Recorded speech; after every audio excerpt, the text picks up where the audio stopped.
बातमीपत्राच्या सुरुवातीला मोठी बातमी, ओळख लपवून आंतरधर्मीय विवाह करणं चुकीचंच।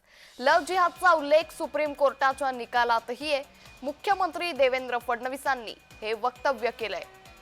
त्यामुळे लव्ह जिहादचा उल्लेख सुप्रीम कोर्टाच्या निकालातही असल्याचं मुख्यमंत्र्यांनी म्हटलंय।